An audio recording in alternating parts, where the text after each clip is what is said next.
പുറപ്പാട് പുസ്തകം അധ്യായം 3. മോശ മിദ്യാനിലെ പുരോഹിതനും തൻ്റെ അമ്മായപ്പനുമായ യിത്രോവിൻ്റെ ആടുകളെ മേയിച്ചുകൊണ്ടിരുന്നു. അവൻ ആടുകളെ മരുഭൂമിക്ക് അപ്പുറത്ത് ദൈവത്തിൻ്റെ പർവ്വതമായ ഹോറേബ് വരെ കൊണ്ടുചെന്നു. അവിടെ യഹോവയുടെ ദൂതൻ ഒരു മുൾപ്പടർപ്പിൻ്റെ നടുവിൽ നിന്ന് അഗ്നിജ്വാലയിൽ അവന് പ്രത്യക്ഷനായി. അവൻ നോക്കിയാറെ മുൾപ്പടർപ്പ് തീ പിടിച്ച് കത്തുന്നതും മുൾപ്പടർപ്പ് വെന്തുപോകാതിരിക്കുന്നതും കണ്ടു. മുൾപ്പടർപ്പ് വെന്തുപോകാതിരിക്കുന്ന ഈ വലിയ കാഴ്ച എന്തെന്ന് ഞാൻ ചെന്ന് നോക്കട്ടെ എന്ന് മോശ പറഞ്ഞു. നോക്കേണ്ടതിന് അവൻ വരുന്നത് യഹോവ കണ്ടപ്പോൾ ദൈവം മുൾപടർപ്പിൻ്റെ നടുവിൽ നിന്ന് അവനെ മോശെ മോശെ എന്ന് വിളിച്ചു. അതിന് അവൻ ഇതാ ഞാൻ എന്ന് പറഞ്ഞു. അപ്പോൾ അവൻ ഇങ്ങോട്ട് അടുക്കരുത്, നീ നിൽക്കുന്ന സ്ഥലം വിശുദ്ധ ഭൂമി ആകയാൽ കാലിൽ നിന്ന് ചെരുപ്പ് അഴിച്ചു കളക എന്ന് കൽപ്പിച്ചു. ഞാൻ അബ്രഹാമിൻ്റെ ദൈവവും ഇസ്ഹാക്കിൻ്റെ ദൈവവും യാക്കോബിൻ്റെ ദൈവവുമായി നിന്റെ പിതാവിൻ്റെ ദൈവം ആകുന്നു എന്നും അവൻ അരുളി ചെയ്തു. മോശെ ദൈവത്തെ നോക്കുവാൻ ഭയപ്പെട്ടു മുഖം മൂടി. യഹോവ അരുളി ചെയ്ത്, മിസ്രൈമിലുള്ള എൻ്റെ ജനത്തിൻ്റെ കഷ്ടത ഞാൻ കണ്ടു. ഊഴിയ വിചാരകന്മാർ നിമിത്തമുള്ള അവരുടെ നിലവിളിയും കേട്ടു. ഞാൻ അവരുടെ സങ്കടങ്ങൾ അറിയുന്നു. അവരെ മിസ്രൈമ്യരുടെ കയ്യിൽ നിന്ന് വിടിയിപ്പാനും ആ ദേശത്ത് നിന്ന് നല്ലതും വിശാലവുമായ ദേശത്തേക്ക്, പാലും തേനും ഒഴുകുന്ന ദേശത്തേക്ക് കനാന്യർ, ഹിത്യർ, അമോര്യർ, പെരിസ്യർ, ഹിവ്യർ, യെബൂസ്യർ എന്നവരുടെ സ്ഥലത്തേക്ക് അവരെ കൊണ്ടുപോകുമെന്നും ഞാൻ ഇറങ്ങി വന്നിരിക്കുന്നു, കൊണ്ടുപോകുവാനും ഞാൻ ഇറങ്ങി വന്നിരിക്കുന്നു. ഇസ്രായേൽ മക്കളുടെ നിലവിളി എൻ്റെ അടുക്കൽ എത്തിയിരിക്കുന്നു. മിസ്രൈമ്യർ അവരെ ഞെരുക്കുന്ന ഞെരുക്കവും ഞാൻ കണ്ടിരിക്കുന്നു. ആകയാൽ വരിക, നീ എൻ്റെ ജനമായ ഇസ്രായേൽ മക്കളെ മിസ്രൈമിൽ നിന്ന് പുറപ്പെടുപ്പിക്കേണ്ടതിന് ഞാൻ നിന്നെ ഫറവോന്റെ അടുക്കൽ അയക്കും. മോശെ ദൈവത്തോട്, ഫറവോന്റെ അടുക്കൽ പോകുവാനും ഇസ്രായേൽ മക്കളെ മിസ്രൈമിൽ നിന്ന് പുറപ്പെടുവിപ്പാനും ഞാൻ എന്ത് മാത്രമുള്ളൂ എന്ന് പറഞ്ഞു. അതിന് അവൻ, ഞാൻ നിന്നോട് കൂടെ ഇരിക്കും.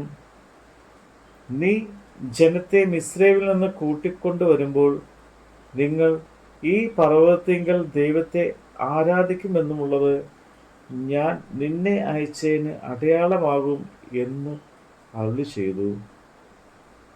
മോശെ ദൈവത്തോട്, ഞാൻ ഇസ്രായേൽ മക്കളുടെ അടുക്കൽ ചെന്ന് നിങ്ങളുടെ പിതാക്കന്മാരുടെ ദൈവം എന്നെ നിങ്ങളുടെ അടുക്കൽ അയച്ചിരിക്കുന്നു എന്ന് പറയുമ്പോൾ അവൻ്റെ നാമം എന്തെന്ന് അവർ എന്നോട് ചോദിച്ചാൽ ഞാൻ അവരോട് എന്ത് പറയണം എന്ന് ചോദിച്ചു.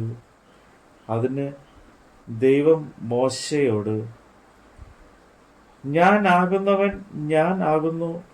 ഞാനാകുന്നു എന്നുള്ളവൻ എന്നെ നിങ്ങളുടെ അടുക്കൽ അയച്ചിരിക്കുന്നു എന്നിങ്ങനെ നീ ഇസ്രായേൽ മക്കളോട് പറയണം എന്ന് കൽപ്പിച്ചു.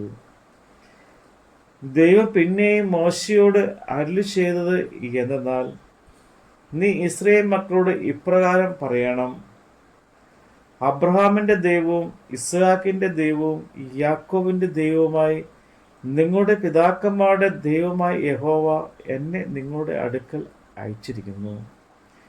ഇത് എന്നേക്കും എൻ്റെ നാമവും തലമുറയായി എൻ്റെ ജ്ഞാപകവും ആകുന്നു.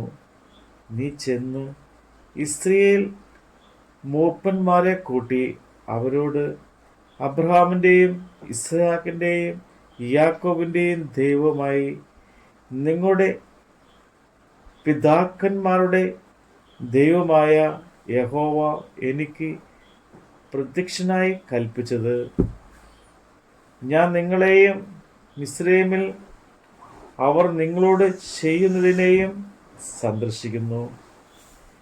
മിസ്രൈമിന്റെ കഷ്ടതയിൽ നിന്ന് ഹനാന്യർ, ഹിത്യർ, അമോര്യർ, പെരിസ്യർ, ഹിവ്യർ, യെബൂസ്യർ എന്നിവരുടെ ദേശത്തേക്ക്, പാലും തേനും ഒഴുകുന്ന ദേശത്തേക്ക് നിങ്ങളെ കൊണ്ടുപോകുവാൻ ഞാൻ നിശ്ചയിച്ചിരിക്കുന്നു എന്ന് പറയുക.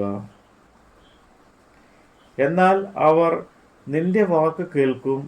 അപ്പോൾ നീയും ഇസ്രായേൽ മൂപ്പന്മാരും മിസ്രൈമിൻ രാജാവിൻ്റെ അടുക്കൽ ചെന്ന് അവനോട്, എബ്രായരുടെ ദൈവമായ യഹോവ ഞങ്ങൾക്ക് വെളിപ്പെട്ട് വന്നിരിക്കുന്നു. ആകയാൽ ഞങ്ങൾ 3 ദിവസത്തെ വഴി മരുഭൂമിയിൽ ചെന്ന് ഞങ്ങളുടെ ദൈവമായ യഹോവയ്ക്ക് യാഗം കഴിക്കട്ടെ എന്ന് പറയുവിൻ. എന്നാൽ മിസ്രൈമിൻ രാജാവ് ഭുജബലം കൊണ്ടല്ലാതെ നിങ്ങളെ പോകുവാൻ സമ്മതിക്കില്ല എന്ന് ഞാൻ അറിയുന്നു. അതുകൊണ്ട് ഞാൻ എൻ്റെ കൈ നീട്ടി മിസ്രൈമിൻ്റെ നടുവിൽ ചെയ്യുവാനിരിക്കുന്ന അത്ഭുതങ്ങളൊക്കെയും അതിനെ ദണ്ഡിപ്പിക്കും. അതിന് ശേഷം അവൻ നിങ്ങളെ വിട്ടയക്കും. ഞാൻ മിസ്രൈമ്യർക്ക് ഈ ജനത്തോട് കൃപ തോന്നുമാറാക്കും. നിങ്ങൾ പോരുമ്പോൾ വെറും കൈയോടെ പോകേണ്ടി വരികയില്ല.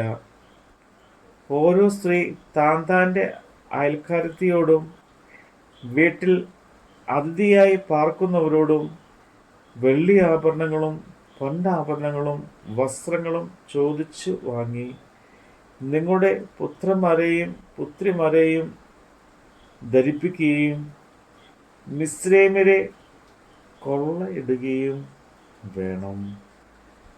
നമ്മുടെ കർത്താവിൻ്റെ വചനമാണ് നമ്മൾ കേട്ടത്.